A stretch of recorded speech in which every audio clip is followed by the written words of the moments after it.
Kenapa pemimpin dari gereja karismatik berusaha mati-matian bikin orang datang, berusaha dengan segala cara bikin gereja itu penuh? Karena dia yang akan paling disanjung di dalam kebaktian itu.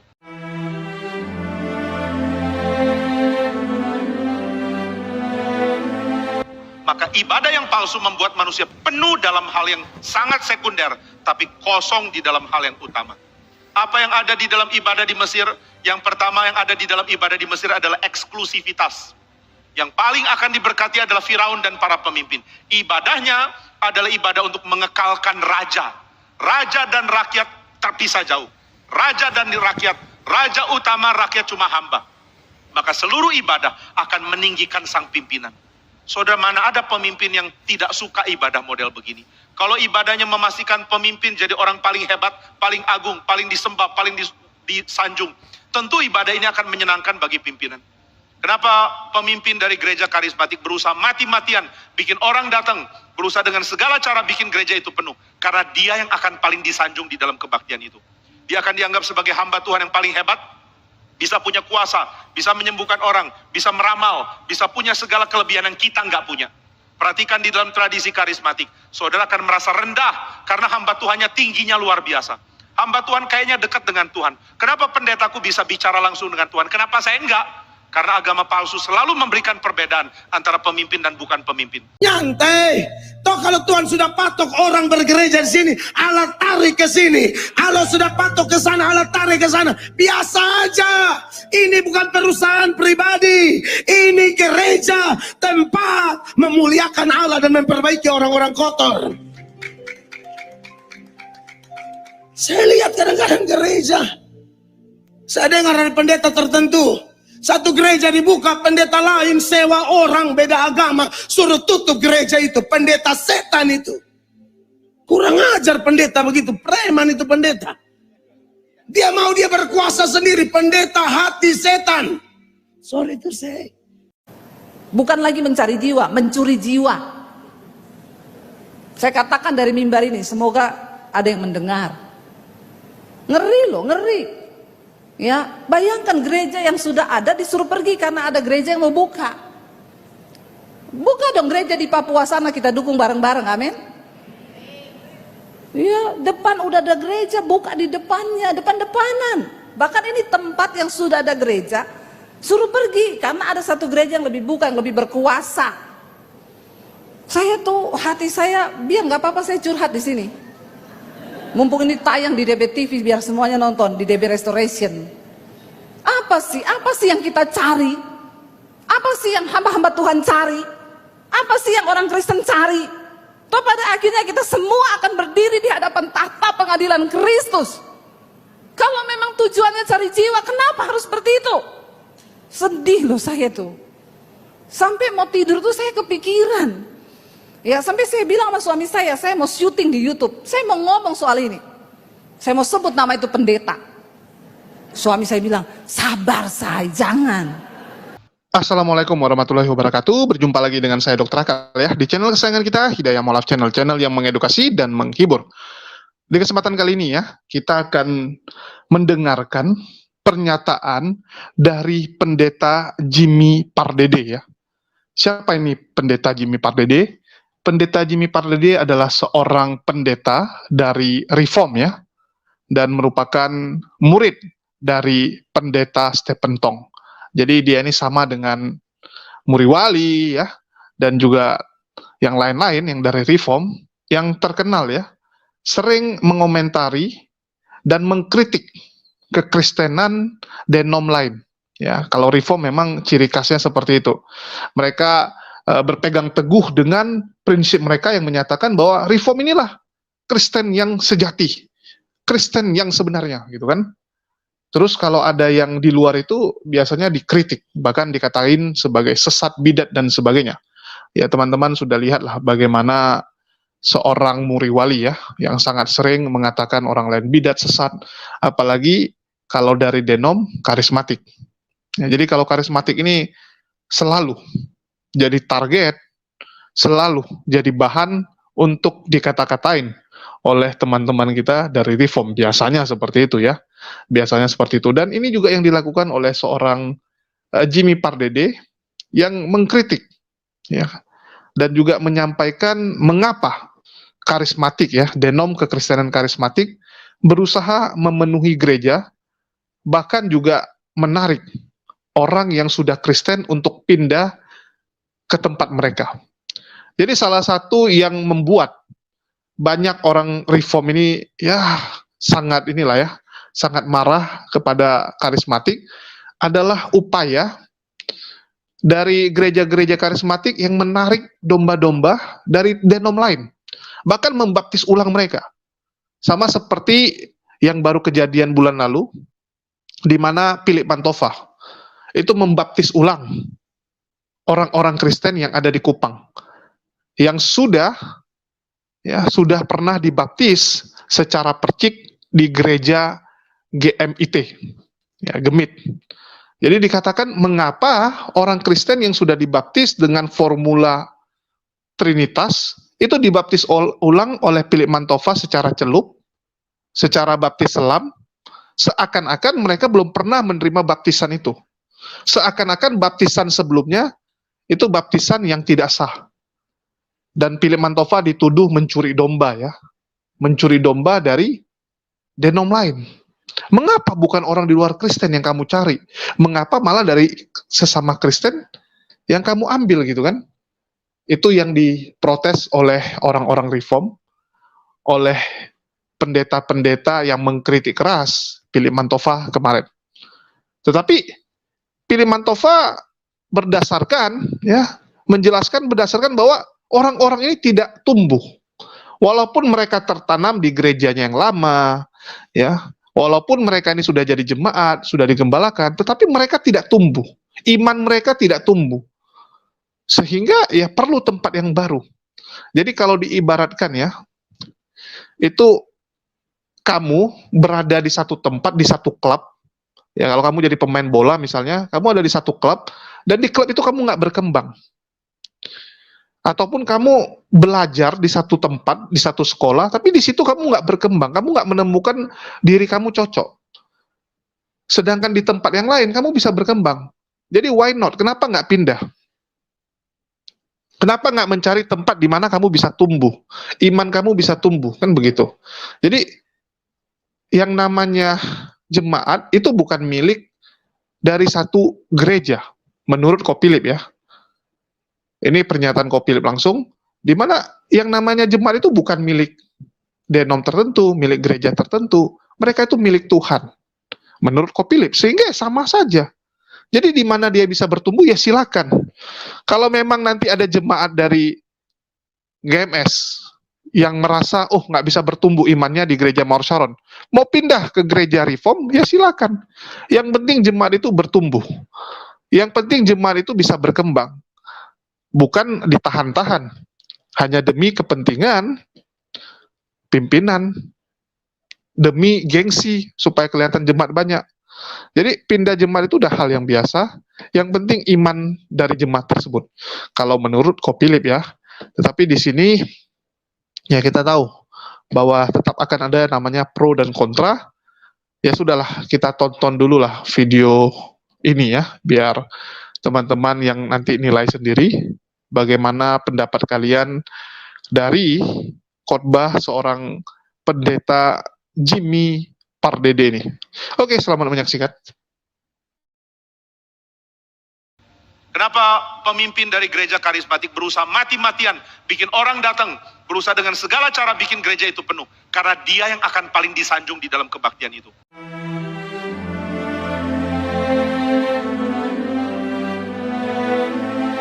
Maka ibadah yang palsu membuat manusia penuh dalam hal yang sangat sekunder, tapi kosong di dalam hal yang utama. Apa yang ada di dalam ibadah di Mesir? Yang pertama yang ada di dalam ibadah di Mesir adalah eksklusivitas. Yang paling akan diberkati adalah Firaun dan para pemimpin. Ibadahnya adalah ibadah untuk mengekalkan raja. Raja dan rakyat terpisah jauh. Raja dan rakyat, raja utama, rakyat cuma hamba. Maka seluruh ibadah akan meninggikan sang pimpinan. Saudara, mana ada pemimpin yang tidak suka ibadah model begini? Kalau ibadahnya memastikan pemimpin jadi orang paling hebat, paling agung, paling disembah, paling disanjung, tentu ibadah ini akan menyenangkan bagi pimpinan.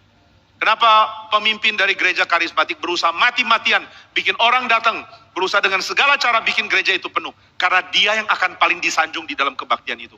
Dia akan dianggap sebagai hamba Tuhan yang paling hebat, bisa punya kuasa, bisa menyembuhkan orang, bisa meramal, bisa punya segala kelebihan yang kita nggak punya. Perhatikan di dalam tradisi karismatik, saudara akan merasa rendah karena hamba Tuhannya tingginya luar biasa. Hamba Tuhan kayaknya dekat dengan Tuhan. Kenapa pendetaku bisa bicara langsung dengan Tuhan? Kenapa saya enggak? Karena agama palsu selalu memberikan perbedaan antara pemimpin dan bukan pemimpin. Tapi saudara perhatikan Taurat. Di dalam Taurat bahkan tidak ada raja. Waktu Israel keluar dari Mesir, Tuhan mengatakan, aku rajamu, aku tidak angkat raja di tengah-tengah kamu. Dan ketika raja diangkat, kitab suci mengatakan, taruh Taurat di samping. Sebab engkau akan tunduk kepada Taurat, bukan tunduk kepada hatimu sendiri. Jadi Tuhan mengenyahkan hierarki. Tuhan memberikan demokrasi yang sejati. Firman Tuhan dan ibadah membuat kesetaraan. Sekarang kita lihat di dalam ibadah kita, adakah tempat utama? Kalau saudara bilang tempat utama di depan, maka saya merasa jemaat Karawaci sangat rendah hati. Semua mau pilih di belakang, tunggu diundang ke depan gitu ya. Diundang ke depan pun pura-pura nggak dengar. Yuk, yang di belakang duduk ke depan. Itu cara yang unik.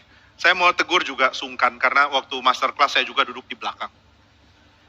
Lalu ketika Pak Tong mengatakan, pindah ke depan, saya sengaja duduk di balik kolom, sehingga agak kelihatan. Tapi pernah satu kali Pak Tong itu pintar ya. Ayo semua pindah ke depan, termasuk yang di balik kolom. Itu jadi dia beriman ada orang di situ. Oke, jadi saudara, waktu saudara beribadah di sini, nggak ada yang lebih tinggi, nggak ada yang lebih rendah. Loh kan Bapak lebih tinggi, Bapak kan pemimpin, Bapak kan khotbah. Iya, tapi sebelum saya diundang oleh liturgos, saya adalah jemaat yang duduk sama dengan saudara. Waktu saya berdiri di mimbar, saya mewakili Tuhan memberitakan firman. Setelah saya turun, saya kembali sama dengan saudara. Maka ibadah Kristen adalah ibadah yang ada perwakilan, ada imam. Tapi setelah itu ada kesetaraan. Nah ini perbedaan dengan ibadah di Mesir. Lalu yang kedua, kalau ibadah di Mesir memberikan jarak antara pimpinan dan rakyat. Hal kedua, ibadah di Mesir atau ibadah kafir, ibadah palsu dimanapun, akan membuat kesenangan perut atau kesenangan hawa nafsu jadi utama. Kesenangan agung yang pelan-pelan masuk dan mengubah kita itu nggak ada. Saudara kalau dengar musik dung cek-cek, kalau Patong bilang itu dung cek-cek, atau dengar musik yang gampang dinikmati, musik pop atau musik rock atau apapun, saudara akan menyenanginya. Kemarin Pak Ivan pakai contoh lagu dari Ugly Kid Joe, I hate everything about you. Kata-katanya benar-benar kacau ya. Aku membenci cuaca, aku membenci hujan, aku membenci cerah, aku membenci kamu. Aku benci segalanya tentang kamu. Aku benci papamu, aku benci mamamu, aku benci saudaramu, aku benci kamu. The end. Lagunya kayak gitu. Tapi kalau dinyanyikan dengan melodinya, tam tam trada tata da da da da da da pram tam tada tatam. Wah, saudara langsung semangat. Lagunya itu bikin adrenalin langsung terpompa. Tam trada tada tam tam trada tatam tam tadadam. Bapak tahu ya lagunya? Dulu saya suka. Gitu ya. Sampai saya dengar khotbah Pak Ivan sini, lu kok mau sih dibentak-bentak sama penyanyi? I hate everything about you. Lalu kita bilang, amin gitu ya. Tapi begitu dirangkum, dibikin di dalam nyanyian, langsung rasa senang. Kenapa? Ada sense kita yang primordial, ini primordial yang negatif, yang liar, yang seperti bisa tersulut. Saudara kalau mau olahraga dengar lagu ini, cocok. Saudara kalau mau berantem dengar lagu ini, cocok. Tapi saudara mau ibadah dengar lagu ini, nggak cocok. Coba kata-katanya diganti, tetap nggak cocok. Bukan I hate everything about you, tapi aku mencintai sesamaku manusia, tetap nggak cocok. Misalnya contoh ya, aku mencintai sesamaku, mencintai sesamaku, nggak bisa, nggak nyambung. Kenapa nggak nyambung? Karena ini menggali unsur-unsur yang bersifat hawa nafsu dalam diri kita. Meskipun kata-kata bagus, tapi unsurnya hawa nafsu. Dua ini dipadukan, nggak bisa. Maka saudara nggak bisa pakai melodi sekuler untuk kata-kata firman. Nggak nyambung. Masa nggak boleh pakai melodi sekuler? Kalau yang bagus gimana? Kalau ada yang bagus, coba beritahu dulu standar bagus itu apa? Apakah bagus karena hawa nafsu kita yang digali dan dimunculkan? Saudara, banyak lagu yang bersifat melisma, yang goyang yang satu kata itu bisa banyak goyangan. Itu bisa dua. Bisa untuk bangkitkan hawa nafsu, bisa untuk bangkitkan kelincahan dan gairah untuk memuji Tuhan. Tapi ini dua sepertinya bedanya dikit. Di dalam lagu dangdut ada melisma. Tapi arahnya adalah untuk itu gairah seksual dimunculkan. Di dalam lagu-lagu di dalam zaman Renaissance juga banyak melisma. Tapi lagu-lagu ini dinyatakan untuk meninggikan Tuhan. Di dalam Bach ya punya kantata 147 itu ada bagian yang mirip sholat.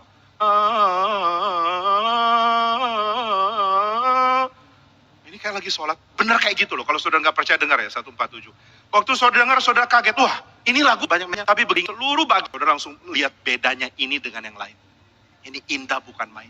Nah maka saudara semua dalam tradisi penyembahan berhala menggali hawa nafsu dan hal-hal yang dangkal dalam diri kita.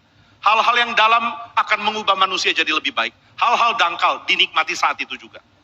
Saudara kalau makan makanan sehat, mungkin mulut saudara akan sedikit protes. Apa ini? Kurang garam.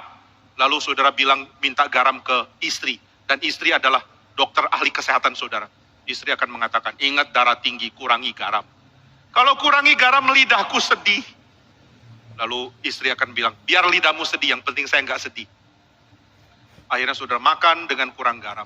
Besoknya makanannya ditambah. Ini bukan curhat ya, saya nggak mengalami. Saya mengalami dengan rela. Nah, besoknya kurangi karbo. Kenapa mesti kurangi karbo? Karena badanmu sudah banyak lemak. Badanmu mesti dilatih untuk ambil energi dari lemak. Jangan melulu dari karbo. Nanti ketika sudah sedikit turun, baru tambah lagi karbonya. Wah, saudara merasa keleyengan, merasa nggak bisa konsen, kerja nggak bisa konsen, mulai komplain lagi. Saya nggak bisa konsen kalau kerja, gimana dong? Lalu istri saudara dengan kejam mengatakan, paksa. Lebih baik nggak bisa konsen, tapi hidupnya panjang daripada konsen, besok mati. Oh ya sudah, coba lagi. Lalu saudara dalam 1 bulan kayak begini, kayak menderita. 2 bulan, 3 bulan. Mungkin bulan keempat, saudara punya level hidup dan kesehatan jauh lebih baik. Dan saudara mengatakan, nah ini yang saya nikmati dari makanan yang saya nikmati sebelumnya. Makanan membentuk saya 3 atau 4 bulan kemudian. Tapi saudara kalau makan cheeseburger, double cheeseburger, atau apalagi, babi panggang karo, atau babi panggang dari negara manapun lah, kalau contoh babi panggang. Lalu saudara makan sebanyak mungkin, setelah itu tutup dengan es krim. Waduh, lidahnya senang, hatinya senang saat itu. Tapi coba lihat 3-4 bulan kemudian saudara kemana? Nah maka saya mau tanya, saudara mau kesenangan kayak apa? Kesenangan yang bikin saudara langsung menikmati sekarang, tapi menghancurkan saudara 3-4 bulan kemudian. Banyak orang senang dengar lagu Korea, senang dengar lagu pop, senang dengar lagu-lagu sekuler, senang dengar lagu-lagu kacau. Tapi 3-4 bulan kemudian dia makin apa? Makin gak mengerti kekuasaan dan anugerah dan kekudusan Tuhan. Tapi makin dibentuk di dalam ibadah yang sejati. Makin menyadari ada banyak hal yang dibentukkan Tuhan kepada saya. Saya menjadi manusia yang makin baik. Nah inilah perbedaan antara ibadah kepada Tuhan dan ibadah kepada setan. Ibadah kepada setan menghancurkan kemanusiaan. Dan ini bikin Tuhan murka. Kenapa? Karena dia tidak mau nenek moyang dari umat Tuhan. Orang pertama, bangsa yang akan menjadi pendidik dari anak-anak Tuhan di Kanaan adalah orang yang kacau dan rusak. Tuhan marah kepada generasi ini karena dia mencintai anak-anak orang Israel. Saya tidak mau orang tua bodoh seperti ini. Saya tidak mau generasi pertama yang kacau begini. Karena generasi pertama harus mendidik generasi kedua. Saudara Pak Stephen Tong sering bilang kepada pendeta-pendeta, saya mati-matian paksa kamu untuk kerjakan apa yang saya bisa kerjakan. Kamu mungkin sangat sulit ikut saya. Mungkin kamu sangat pikul, berat ikut saya. Tapi saya harus perlakukan kamu seperti itu. Karena kalau kamu pun sudah longgar, nanti yang berikutnya jadi hamba Tuhan bagaimana? Nah ini yang saya ingat Pak Stephen Tong pernah katakan. Generasi pertama dan generasi penerus dari generasi pertama mesti punya kekuatan untuk menjadi satu dasar untuk sebuah bangsa menjadi bangsa milik Tuhan. Maka Tuhan perlakukan kelompok pertama ini keras sekali. Kalau kamu ibadah pun gak bisa beres. Kalau kamu bahkan gak mengerti bagaimana dibentuk menjadi umat Tuhan, maka saya tidak mau pakai kamu. Saya akan singkirkan kamu dan saya akan bentuk umatku dengan fondasi yang baru. Nah, ini yang Tuhan katakan kepada Musa. Maka kita masuk ke bagian kedua ya. Inilah alasan. Bukan lagi mencari jiwa, mencuri jiwa. Saya katakan dari mimbar ini, semoga ada yang mendengar. Ngeri loh, ngeri. Ya, bayangkan gereja yang sudah ada disuruh pergi karena ada gereja yang mau buka. Buka dong gereja di Papua sana, kita dukung bareng-bareng, amin. Ya, depan udah ada gereja, buka di depannya, depan-depanan. Bahkan ini tempat yang sudah ada gereja, suruh pergi karena ada satu gereja yang lebih buka, yang lebih berkuasa. Saya tuh hati saya, biar nggak apa-apa saya curhat di sini. Mumpung ini tayang di DB TV biar semuanya nonton di DB Restoration. Apa sih yang kita cari? Apa sih yang hamba-hamba Tuhan cari? Apa sih yang orang Kristen cari? Toh pada akhirnya kita semua akan berdiri di hadapan tahta pengadilan Kristus. Kalau memang tujuannya cari jiwa, kenapa harus seperti itu? Sedih loh saya tuh. Sampai mau tidur tuh saya kepikiran. Ya sampai saya bilang sama suami saya mau syuting di YouTube. Saya mau ngomong soal ini. Saya mau sebut nama itu pendeta. Suami saya bilang, sabar say, jangan. Untung suami saya orang Solo. Ya, saya ini orang Sulawesi. Aduh ya gergetan kita nih loh. Apa sih tujuannya coba saudara? Saya yakin hati Tuhan bersedih loh. Tuhan tuh gak seneng. Dipikir apa-apa terus Tuhan seneng. Mau buka gereja begitu dengan caranya seperti itu. Tuhan gak. Ya jangan kita pikir semua pelayanan itu menyenangkan hati Tuhan.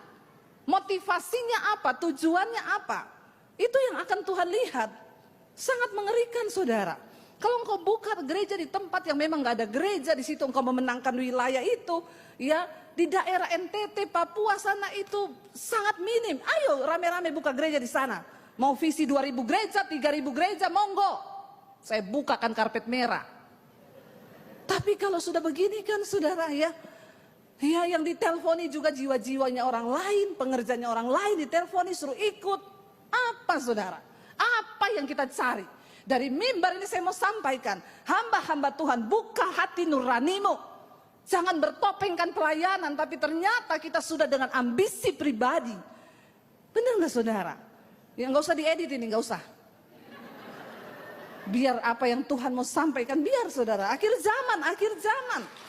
Ya, ayo gak usah pencitraan, munafik. Buat apa saudara? Kenapa sampai hari ini saya gak mau buka gereja? Ya kalau saya mau loh tempat ini bu pakai aja tempat ini kalau ibu mau pakai gratis mau hari apa aja sudah disuruh pakai. Ya orang pada tanya ibu kapan mau buka gereja bu? Kami mau pindah ke gereja ibu. Saya tahu itu hanya menyakiti hati gembala yang lain. Untuk apa saya buka gereja kalau itu hanya perpindahan? Ya bukan menjangkau jiwa tapi bukan mencari jiwa tapi mencuri jiwa. Ya.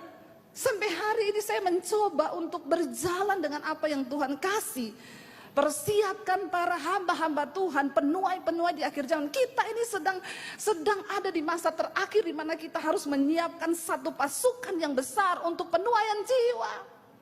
Bagaimana kita bisa menangkan orang lain kalau kita di dalam sendiri saja? Makanya sekarang setan utang gak ganggu gereja.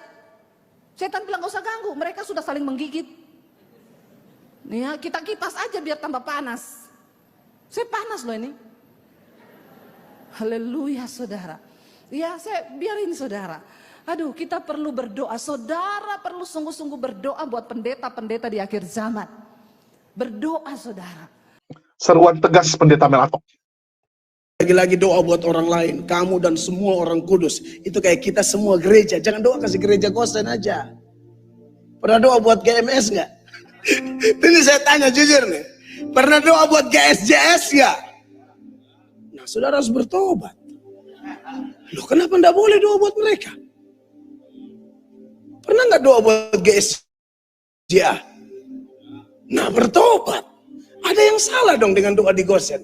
Andai kata ya, semua begitu kan yang jawab beberapa aja. Bisa aja yang lain tuh mendoakan tapi malas jawab gitu loh.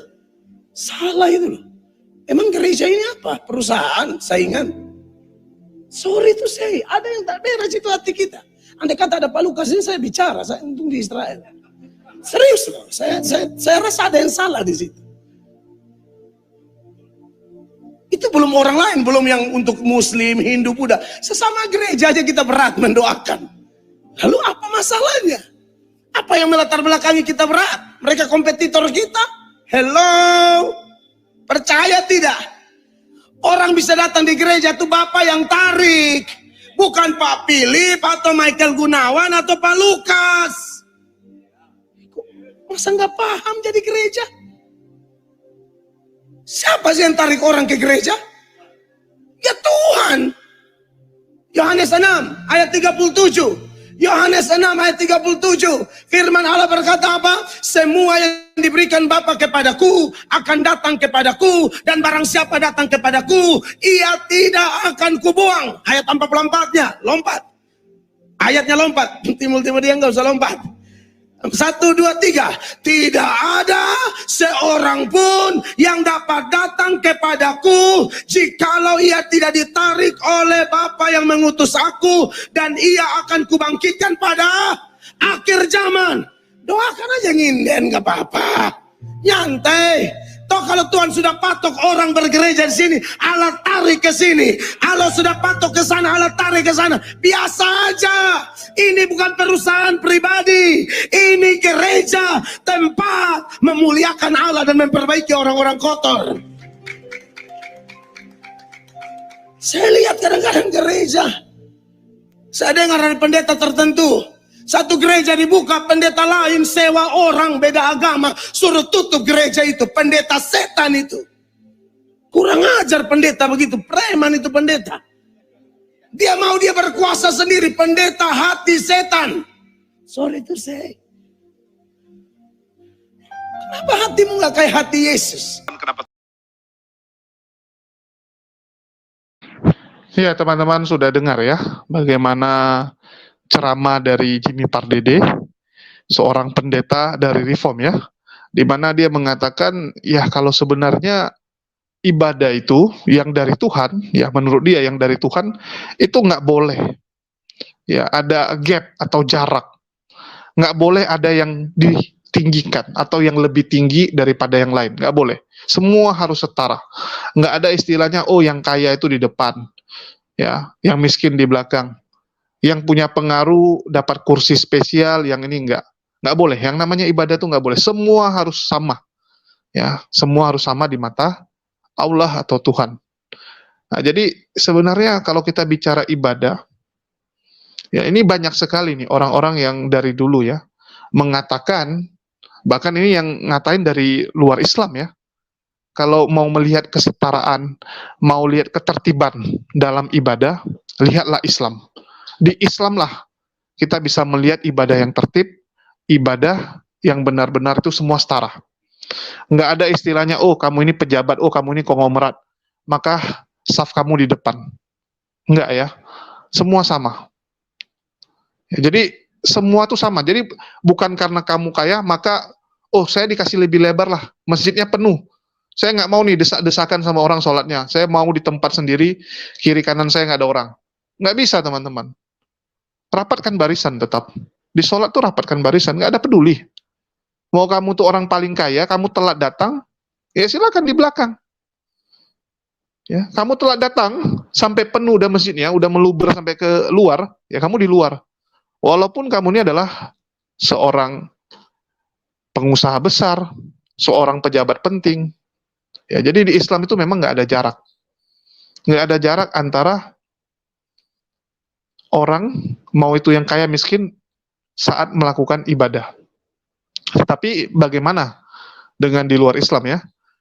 Di sini Jimmy Pardede mengatakan bahwa ibadah di Mesir memberikan jarak. Ya, karena yang ditinggikan adalah pemimpinnya. Dan menurut Pak Jimmy Pardede, ya orang karismatik, ya itu meninggikan pendetanya, karena dianggap pendetanya itu lebih holy, lebih suci, bisa komunikasi dengan Tuhan, kalau kita nggak bisa, dan sebagainya. Kalau itu apakah bukan cuman perasaan dari jemaatnya saja? Apakah memang ada dibuat pembatasan seperti itu di karismatik? Karena setahu saya enggak ya. Ini menurut saya nih, boleh kalian setuju, boleh tidak. Setahu saya itu kan cuman ya perasaan kamu saja, kamu yang merasa minder.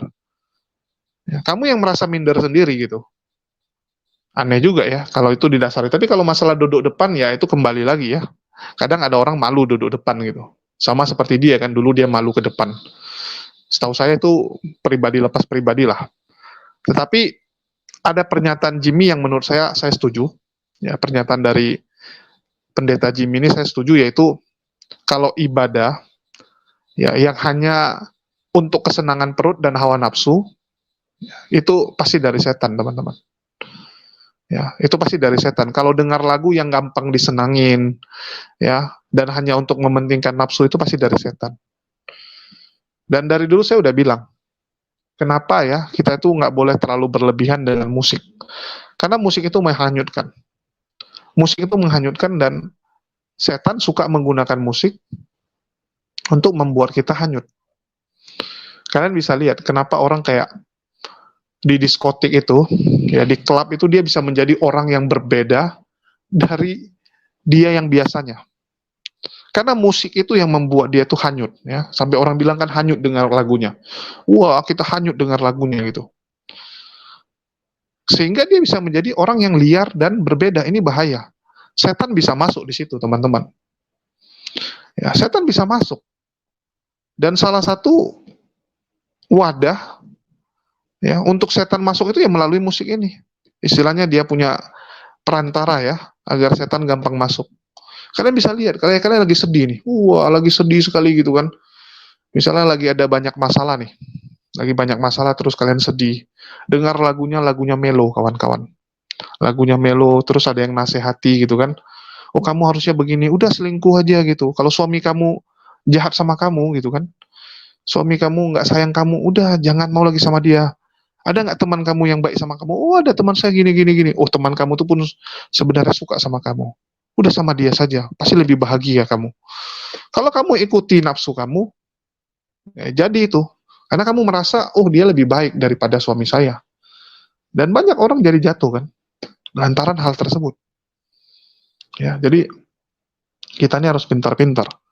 Untuk hal ini saya cukup setuju ya dengan pendapat Pendeta Jimmy, karena memang lagu ini ngeri kawan-kawan. Ya, saya nggak tahu apakah maksud dari Pak Jimmy ini adalah ingin mengatakan perbedaan lagu antara karismatik dan yang lain, sehingga karismatik ini lebih diminati, dan ya harus wanti-wanti akan bahayanya juga, ya saya nggak tahu.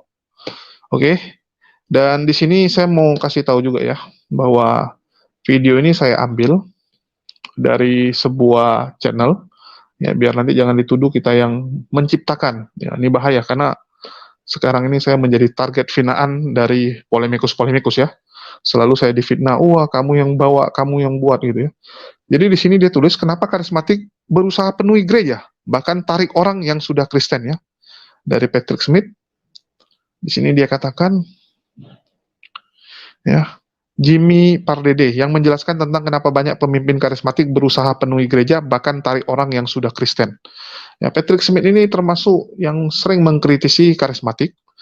Bahkan dia pernah bermasalah dengan Pastor Andy Simon ya. Andy Simon itu kan dari karismatik, dan Pastor Andy Simon pernah melaporkan si Patrick Smith ini yang berakhir dengan damai ya. Terakhir dimediasi sama pihak polisi dan berakhir damai. Patrick Smith meminta maaf ya.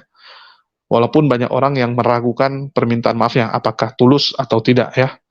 Karena setelah selesai ini masih sering juga gitu kan, masih sering kita lihat Patrick Smith ini mengkritisi ya. Bahkan ini ada pastor DHI yang nulis, Buas ungkap menyesal mendukung Patrick Smith ya.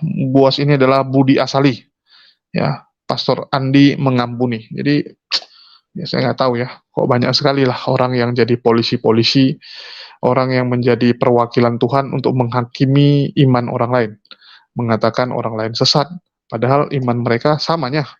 Ya kecuali kayak kita gitu, Islam. Di kacamata kita, di luar Islam, ya semua nggak benar gitu kan. Semua salah di luar Islam. Tapi kan kita menggunakan standar iman kita. Ada dasarnya. Ya ada dasarnya bahwa di luar Islam itu menurut kami semua salah.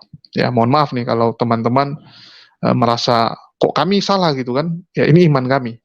Ya sama kayak kalian gitu, misalnya teman-teman Kristen menganggap orang yang tidak menerima Yesus sebagai juru selamat itu pasti binasa kan gitu. Kalian menganggap gitu, tidak menganggap atau menerima Yesus sebagai Tuhan. Kalau kami kan nggak terima, jadi menurut iman kalian ya kami yang tidak selamat gitu kan. Tapi yang lucunya sesama pengikut Yesus ya, mengaku pengikut Yesus, sesama Trinitas ini kok masih ada juga gitu kan, mengatakan wah yang sana salah, yang sana benar gitu kan, menjadi hakim. Ya kadang orang kalau udah merasa dirinya benar, dirinya lebih suci, lebih hebat dari orang lain ya beginilah. Ya larinya jadi suka menghakimi orang lain. Ya, ini yang kadang-kadang kita lucu. Menasihati sih oke, tapi kalau udah menghakimi kadang-kadang kelewatan juga gitu. Apa standar kita? Kecuali ini sesuatu yang istilahnya ada dasarnya gitu. Ya, ada dasarnya dan bisa dibuktikan. Masalahnya ini kan iman pembuktian nanti setelah kita meninggal. Ya, setelah kita meninggal nanti baru ketahuan. Kok nggak sabar sekali gitu kan? Kok nggak sabar sekali menunggu sampai nanti meninggal? Padahal nanti toh ujungnya kita juga meninggal, tenang aja, nggak usah dicemasin kok. Itu pasti terjadi. Ya, jadi meninggal itu nggak mungkin nggak terjadi. Ya, itu udah pasti terjadi. Jadi nggak usah takut. Ya, nggak usah takut bahwa kita nggak tahu kebenaran. Nanti pasti akan tahu sendiri yang mana yang benar, mana yang salah. Ya, jadi itu aja sih saya punya video kali ini ya. Makasih nih buat teman-teman semua dan sekali lagi saya meminta dukungan buat ya segala masalah yang sedang saya hadapi dan jangan lupa ya doakan selalu dan selalu ya semangatilah doain saya ya agar bisa beres. Mungkin itu aja yang bisa saya sampaikan. Makasih buat semuanya. Di akhir kata saya ucapkan wassalamualaikum warahmatullahi wabarakatuh. Sampai jumpa di lain kesempatan.